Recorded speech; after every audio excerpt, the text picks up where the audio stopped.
Welcome back to Realistic Progression 1, and I've just accelerated time forward so we can get to our next set of science, unlocks, if you like, the R&D unlocks, I should say. And we've got those now. We've got the new probes, the early probes. So we've got the Explorer 1, we've got the Pioneer 1, Pioneer 4, and many more options as far as avionics is concerned. And we've also got new engines, or more specifically, we've got the Baby Sergeants, which we can reuse. And we got the Castor 1s. Now, I definitely want the Castor 1s. There's just no two ways about it. They can't be shut down, and they basically can't be throttled, just like our first stage engines anyway, so we can use them as part of that. So let's just see what that does to our available Delta V. If we take, let's just say, the Indigo Experimental. Let's just load that for a second.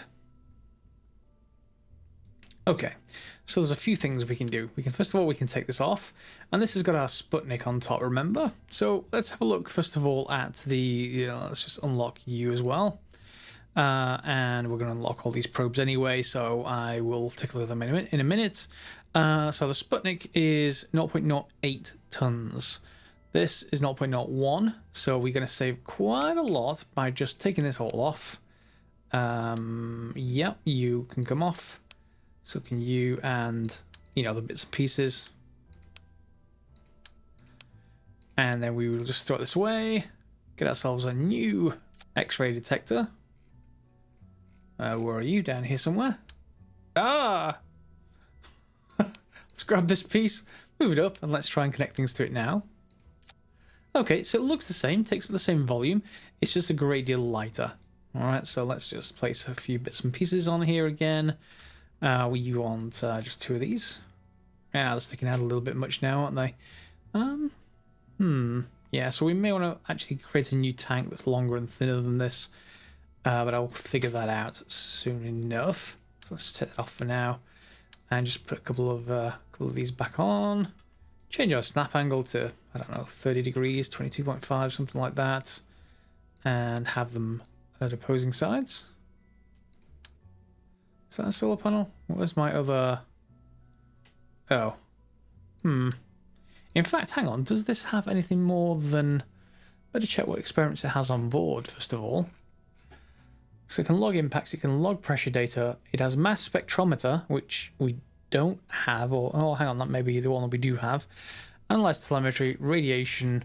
So the only thing it doesn't have on is a thermometer, and we've pretty much probably got all the thermometer readings. So let's just get that out of the way.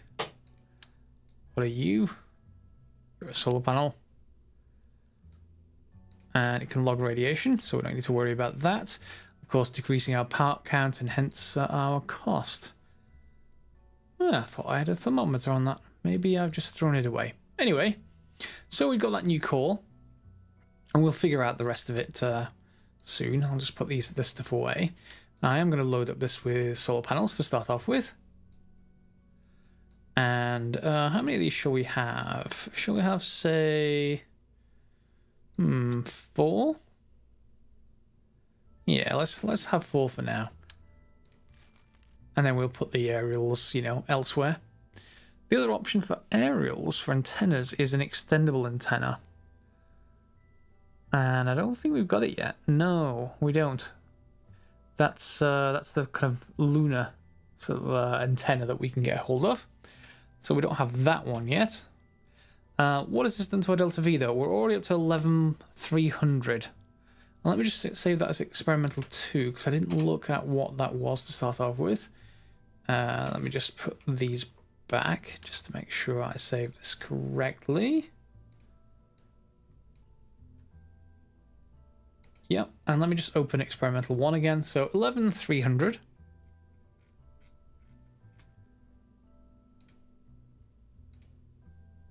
And of course it's cheaper. Versus 10,400. Okay, so 900 extra Delta V. That's actually quite a large amount. Yeah.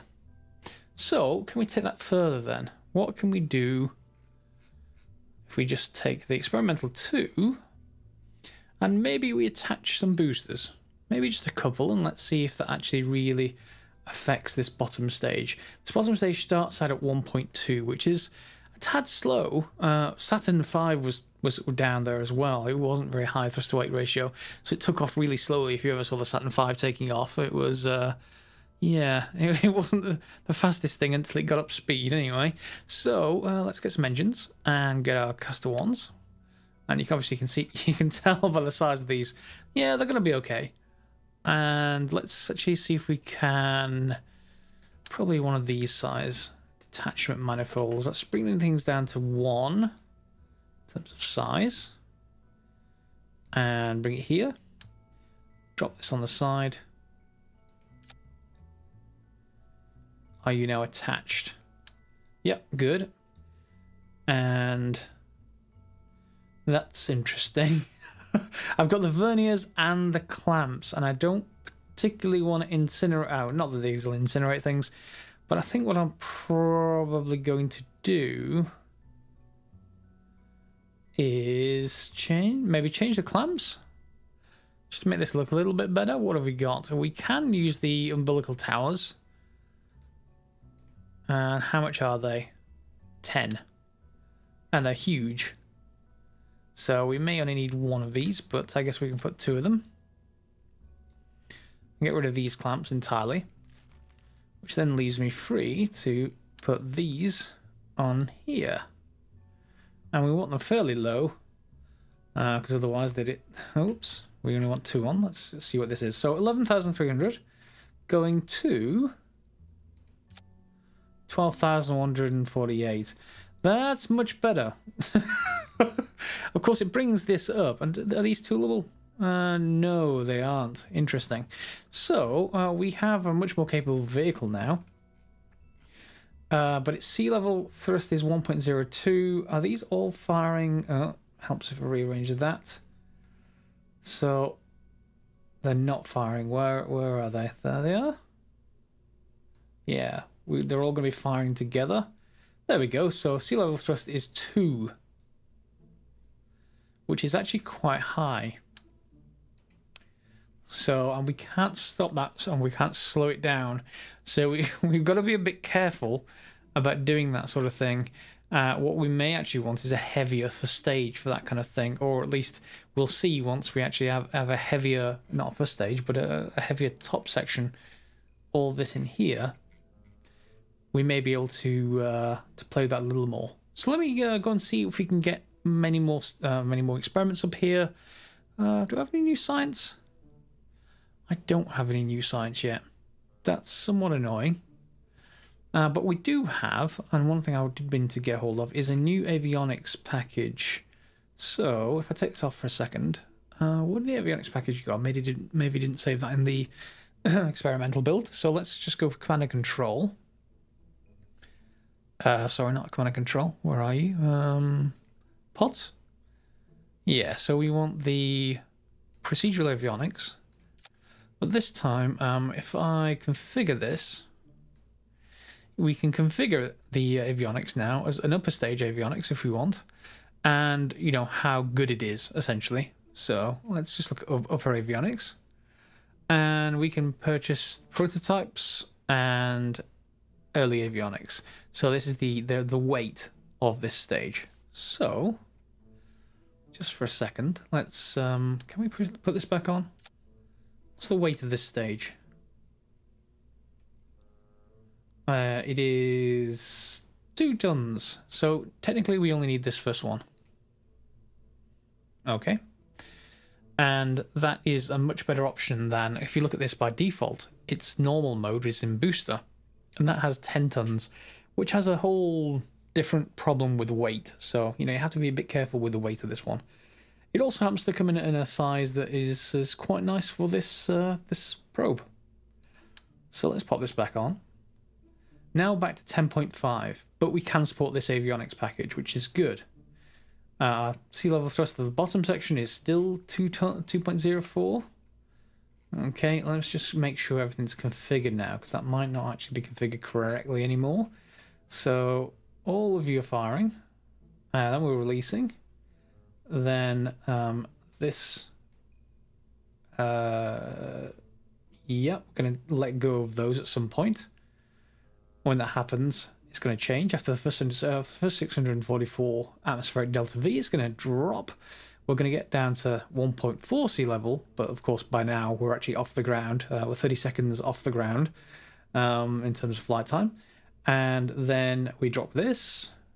We're going to fire these, fire this, and finally release. Okay, so we do have everything configured now. I just need to equip this and probably change some tanks around. Maybe spend a little bit more money that I've been getting back from missions to get this looking a little bit nicer. And one other quick point regarding that, if we have a look at the vessel mass now, 0.065 versus what we were using before when I had to stretch this to get into orbit, 0.150, so 150 kilograms versus 65 kilograms for the same amount of control that we get over this upper stage. So yeah, I'm much happier with that. And of course, then we don't have to dangerously stretch these to, because these are all their actual supported amount, if I remember right. Okay, I did get some comments asking about having problems getting this upper stage to fire, and it almost always is either you don't have the high pressure version of the tank, or you've forgotten to put ullage motors on, and that's a very common thing. It's not particularly if you've played the base game of Kerbal Space Program, you want motors like this that fire in a separate stage to your engines, or the other way is the hot stage. And hot staging, you forget these entirely, and as this is running out, you fire your next set of engines, which starts quickly burning the top of the tank, you know, a couple of seconds before you actually stage the bottom section off, which then leaves us behind. The only downside to hot staging is that means you have to burn all the way up constantly, because this early version of the AJ10 yeah, it doesn't throttle, and you only get one ignition. One. So once you've fired it, and this is the other problem with this on-orbit stuff that we've got at the moment, once we've fired this, we can't actually deal with this anymore. So why don't we have a look at the other Indigo, the one that we have an RCS top stage, because that allows us to have control once we're on orbit. So here we are, we've got this Indigo Sputnik, and it has just a temporary WeatherSat payload tank just mounted just behind the Sputnik itself. So we're going to do the same things. I'm going to remove this, is this the Able? Yeah, it's the Able Avionics package. Remove this tank back out, and then we'll remount everything and see if we can get, you know, a decent sort of top-end satellite out of here. One of the other things you may find useful, and you're wondering what this tank actually is, if you're going for a WeatherSat, you'll need, I think you did, well, I couldn't find another tank that could support this, the service module tank. So in here, it's a separate kind of tank, and it does support, if we pop over here, oops, well, you gonna freeze? You are gonna freeze. There we go.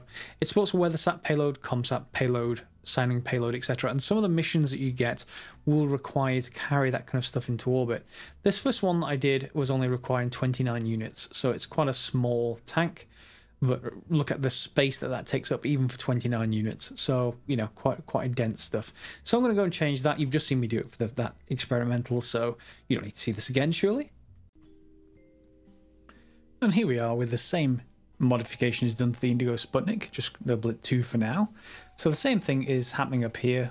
We got the casters at the bottom, and up here, inside here, we have the tank, which I haven't reshaped yet, but the tank which, you know, had all that gear above it, containing the same amount of RCS, which isn't showing up on the Delta V stats at all. So we have all the extra. Remember, we calculated it was something like around about 80. It wasn't a huge amount, but it was more than enough to deal with orbital stuff. We've got some solar panels, and this one is just fine, just because they've got this tank underneath here. It's moving this up, which means there's space for these aerials to come down. Antenna even. Okay. Now, however, we've got 11,142, and even if I put these back, yeah, it was counted 141, 142. Okay, so it, you know, those are very light by comparison. Make sure, yeah, everything's still correct. So what can we do with that? That's the main thing we need to look at here. Well, it sort of indicates that we're oversized, or rather undersized on our final stage, so we can carry more stuff into orbit. So to just check out what we got there, what we want to do is just grab a fuel tank. Doesn't really much matter what. Let's just grab a tank 3. Do you support lead ballast, I wonder? Let's just bring your size in. Okay, and show the user interface, and just fill that up with lead ballast. And we'll map this to the bottom of it, shall we? Okay, so we're now at 6.5. It's not going to make it into orbit with 6.5. So what we can actually do is start bringing this in. So what we want to just do is design sort of the upper stage 9800. That will take us to orbit. We just increase this a little bit more. So maybe 9600. That will give us a little bit of leeway, and then we just take off this. And this is our final upper stage. So we can now get 323 kilograms to orbit with the rest of our rocket. So whatever we have up here, you know, we can get 323 kilograms. Show the user interface, and what is that saying? So that's 22.5 units of lead. Of course, we're not going to actually use lead, but that will be useful for us to figure out, you know, what we can actually support as far as payload. So if we have a look at the weight of that, so 323, and that was probably, I mean, we got about 250 kilos of here. So what was that? Is that 25 units? So is it 10? Is it 10 kilos per unit? Thereabouts? Yeah, something like that. It'd be nice for it to tell us, but there we go. Ah, yeah, there we go. We've got the actual wet mass and dry mass of the various things. Wet mass is 256 kilos. Okay, so we can carry 250 kilos forward to orbit, whatever we actually want for our missions. Useful. I'm not going to need this for now, but we can put that aside and decide what we're going to take into orbit, because if we just launch this without, you know, a SpaceX, you know, type launch with a car on top or some other kind of ballast, all that's going to happen is when these stages are burning, and we can't remember, we can shut them off, I suppose, that's one option. They're going to get us far past orbit. They're going to keep us burning, and then the other side of the orbit isn't going to be anywhere near circular unless we cut them off manually or something along those lines, and then we can control with RCS. So that's one possibility. Do also look at the size of this. So yeah, in terms of cost, then at the bottom left, we're probably going to tool this tank now. I'm fairly comfortable that we have an orbital craft that we can use with this 20-inch X-ray detector. We can probably get some more science there, so I could probably send this polar. That's going to be one launch. Some more WeatherSat stuff. That will be more launches. So, you know, if I can think I can get 5 or 6 launches out of it, we should be okay to tool some of this parts. And remember, this is the stretched part variant.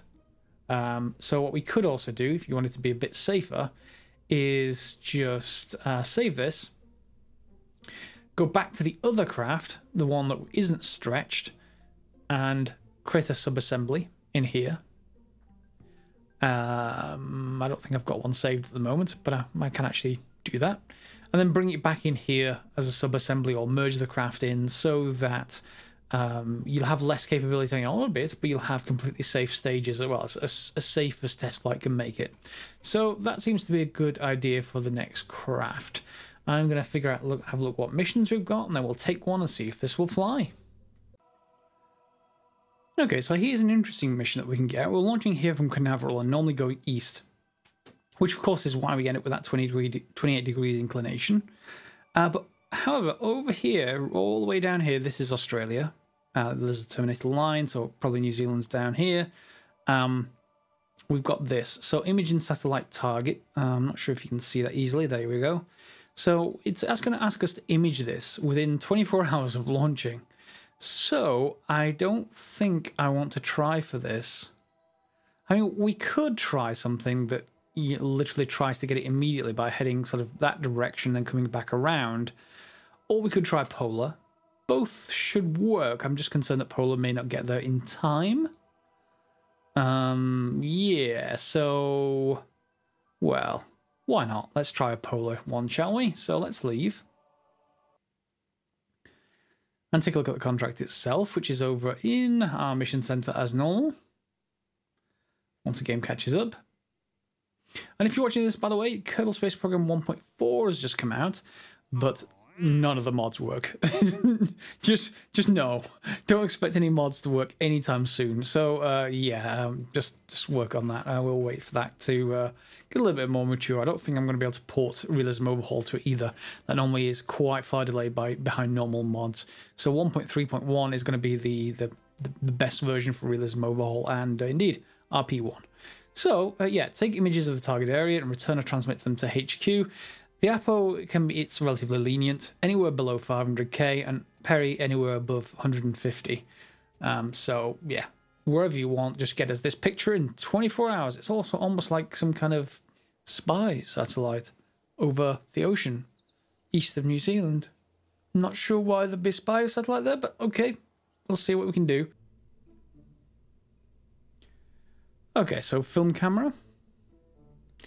Early film camera is, oh, that's okay. That's 100 kilograms, so we can probably get that up there with us.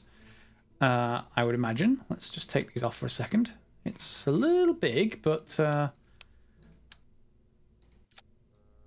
in fact, it's really quite large. Those are not, they're not, well, yeah, they're not blocked. Okay, I'll take that. And what's this now? It's 10.4.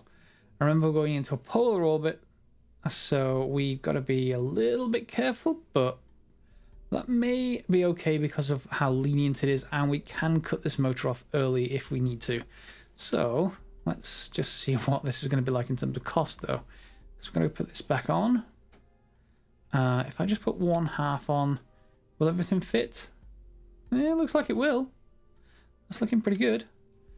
And the other side. And let's get everything sorted just so that we're not breaking all kinds of stuff. Yep, there we go. Yeah, that looks fine to me. So Indigo Sputnik 2 is ready to launch, I think. Shall we simulate it? Yeah, I think we shall. And bear in mind, simulation isn't free. It's a whole lot cheaper than the 6 grand, but you know, for every minute that passes, I spend 263. So yeah, gotta be a little bit careful. All right, now here's where we find if I've actually got this configured correctly. So engage the autopilot and show the ascent. We're going to just say send this to 90 degrees. Going straight polar. Going to auto stage. We are going to have an altitude turn. I guess I'm not too concerned about this. Let's just go to 135. Not, again, very concerned. We do want to take this final flight path angle down to 0. And I think that's ready to go. Should auto stage. There it is. Insufficient avionics. I forgot to change that on this vessel, so we can do that before it goes live. It shouldn't make much difference. MechJeb is not... MechJeb will just ignore that. It's sort of a local control for MechJeb. But I'm going to change that before the actual vessel. So we'll have a little bit less delta V once I put up that avionics in the first stage. That one right there. That needs to be a little bit larger. So we'll have a little bit less delta V to play with, but we should still have enough. And you'll see these are our 2 solid rocket motors, and they will burn out shortly. In fact, let me just let MechJeb auto stage and see if it does it accurately. You never quite know. Are you gonna auto stage? Are you gonna? Come on. It's about to run out. There they go. And they fall away. Quite nicely as well. Unlike the normal KSP thing of them spinning and hitting each other behind your rocket. Okay, so our first stage is proceeding as normal, and I will now fly it up to the normal way we fly. I'm not going to show that on camera. You've seen it too many times before, but you've seen that first new section already. Let me turn off auto stage and join me near orbit. And we're up here in space, and we're getting lots of micrometeorite science notifications from Science Here and Now. So yeah, we're going to get extra science. This is just a simulation, so I think I might actually just turn that off. In fact, no, I can just turn it off. Time what will be stopped there, and turn off audio alerts. That should be fine. Yeah, so in the real mission, we'll get 2.3 science for every biome we cross, which is why going polar is going to be a good idea with this particular probe core. Okay, so let's just get a bit closer to our APO. It's at 1 minutes 30, 20, 10. Yeah, let's leave it in there. And then, just as we've done before, we're going to launch our ullage, fire our ullage up. And that's enabled our main engine, which we now fire. And we can carry on through the rest of the circularization, assuming that this is enough to get us circular. You'd hope it would, but let's see. And here we are. We've ended up with a peri of 166, an APO of 517. So what we probably want to do is have this a little bit lower. Our mission, have I taken the mission yet? No, I think it was 150,500 or something like that. So we've got this stage, and it's going to be burning through charge at some point. Although we are on the SX-ray detector, which uses a lot less power now. So we can pretty much get rid of this stage. There's not much else we can do with it. We can't reignite it, so there's no reason to keep it. Goodbye. And that means we've now got our upper stage, and I forgot to change the antennas. They're sticking through. No, must correct that on the actual one. We'll figure out how to do that.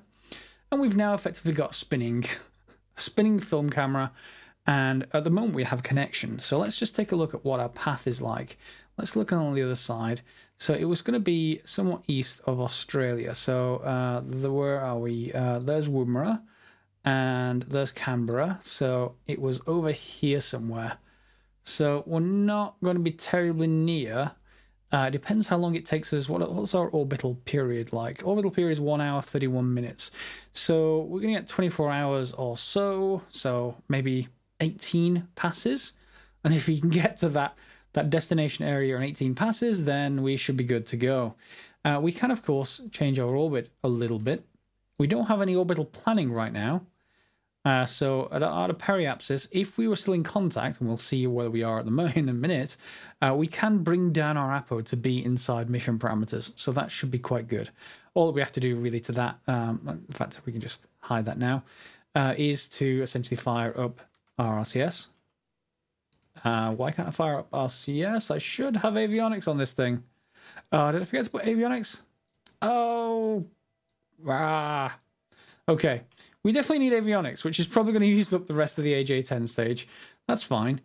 So we should have on-orbit control. If we do that, let's see if launching as polar will actually get that done anyway, though. So let's just accelerate time a little bit.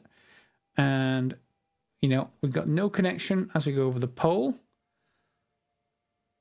Okay, so we may have to do some flight planning with remote tech, if remote tech is actually installed and working. I haven't tried it yet in this playthrough.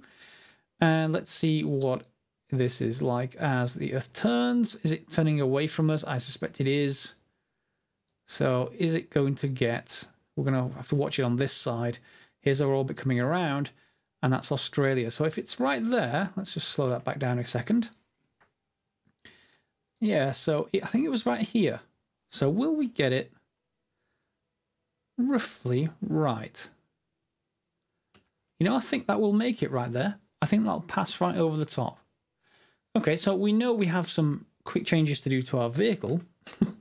One, to be able to control this thing, and hopefully still make it to orbit. We do need that avionics package. We do need... what was the other thing I needed? I'll remember once I've got out onto the ground. No. Oh, the avionics for the first stage as well. Okay, so that's a couple of things we need to do. And then we'll try and fly the actual mission. Now, I won't show the repeat of this, of course. I'll show you once we actually get to, hopefully, the part of the orbit where we can take the science. And, of course, I can take all the even if it's a failure on the mission, I can take all the micrometeorite science and transmit that back to the planet. And make sure when you're actually flying this up, do remember to hit this force roll. Make sure it only turns 90 degrees. You do definitely want to make sure these verniers are, you know, sort of on each side as your rocket turns this away. Okay, remember your boosters are going to be on top and bottom here, but that still will be fine on your way up. They've already been dropped, they're back down there, so we'll see you in orbit. And I appreciate you probably can't see this very well, but we are actually now in orbit. This time we got to 389 by 181, so we're within all the parameters, and that is a typo. Anyway, we're in all the orbital parameters. We just need to image the target area and take return or transmit them to HQ, and we're going to be transmitting, of course. We're in space near Earth's forest, so this will probably interrupt us, but we will get more science from it. So let's just take a look, and of course, at some point we are going to lose. Now we do have the flight computer. I'm not going to go into remote tech this episode though, so if we don't have the flight computer, let's just leave that alone. It really has to have some kind of connection when we're nearby to this area. Now, if we can get to Canberra, Canberra's about our only hope, I think. Maybe. That's about the only thing I can think of, because there's no other really ground stations in range. The only other option is for us to bounce it off another satellite, which we don't really have any comms satellites yet. We do want some really good antennas and solar power, of course, and to send them up and around. So I think next time we'll actually start putting comm satellites up, not in any kind of geosync orbit or anything. I don't think we have that yet, but we do want just a few up here to try and maintain a connection for as long as possible, no matter where we are. However, on this trip, let's just head up and let's see where we get to. So we're able to take photographs. We don't want to take photographs. We do, however, want to take the mass spectrometer data from all the biomes that we can. And we've got no connection. Oh no. So we're out of connection. And in fact, hang on, I didn't detach. Ooh. Is that going to be a problem? It's not too bad. Yeah, still no connection, so I'm not going to be able to do much. Let's see if I can get one. Let's just turn off the interruption and the audio alerts and keep going. At some point I should get a connection. There we go. That's exactly what we want. Is that India? Yes. Okay, fine. We got a connection. I guess we should be able to review that data now, that existing data maybe? Unless I successfully transmitted it. Let's take a look. In fact, let's just get rid of this stage while we can. We don't need that stage at all anymore. Can we review any data? The mass spectrometer? No, looks like we can't. So let's just take the data from here. And now, hopefully that's going to calm down our electric charge usage. Or will it? Because no, our avionics is here. Yeah, okay. We needed the avionics to control this. That's okay. Let's see where we get to. So, what do we actually want again? We want it on the other side of the planet, I think. And our target area is going to come around here, and hopefully we're going to get in range. But I'm going to make sure this alert is on. Hopefully, so as I come around each time. There we go. And that is the ice caps. So, it'd be nice to get my spectrometer from the ice caps. That's done. Keep on going. Desert. Yeah, we'll take more. And I think we've got 22 hours left, and that's going to be coming around. So we should have one attempt. Don't think we're going to get more than one attempt. So I'm going to keep going. And yeah, I don't want to look at the photography stuff, to be honest. I'm only concerned with the mass spectrometer stuff. We'll take that. Let me cut here and let's see if we get within range of that on this particular trip. And here's the problem. We're entering that area. Unfortunately, my charge is nearly run out, but we don't have a connection. And that's a bit of a problem. Yeah, take images of the targeted area. Well, I guess it depends if it'll let me just take an image anyway. Let's have a look. Where are we? Spectrometer, radiation. Oh, it's actually in here. Aim camera, photography level 1. Nope, no connection to send command on. So we're really going to have to use remote tech or get some kind of connection. That's not good. So this one is a bit of a failure, but we did get lots of science. So that is quite useful. And Is it going to get a connection? Okay, of the targeted area. Is that still within range? Why can't I... Oh, I've run out of charge. Yep, I took too much charge spending on this science experiments and not enough waiting to get to the area. Oh well, that's a good reason why I built 2 of these things. So I'm going to do... We can certainly get to the area. That much is for certain within the time. We've got 18 hours left. So that's not a problem. I just need to have enough charge and, of course, a way to connect to the ground. So what I may do is fly a satellite that's polar and try and get it up much higher, and then maybe, just maybe, we'll be able to get a link to it and to the ground. But that will be something I cover next episode, dealing with communication satellites. But for this one, how much science have we got from this one? Another 10, so we should get another node unlocked, which hopefully we should get more tech unlocked a little bit faster. So, failures in Realism Overhaul are just another way of learning. And, yeah, this one is a good way of learning. Alright, hope you enjoyed this episode. Watching my poor little craft rotate. Well, it's actually not daytime. Let's actually just go around to daytime. Just so that you can see this a little bit better. There we are. So we've got a nice rotating craft that can't really do anything. However, it does have new avionics. It does have film camera. This is a controllable stage, if we had any electric charge left, so we could maneuver in orbit. And yeah, it's pretty capable now that we've added boosters. So next episode, we'll see if we can expand that and do some more missions. Hope you'll join me then. Thanks for watching.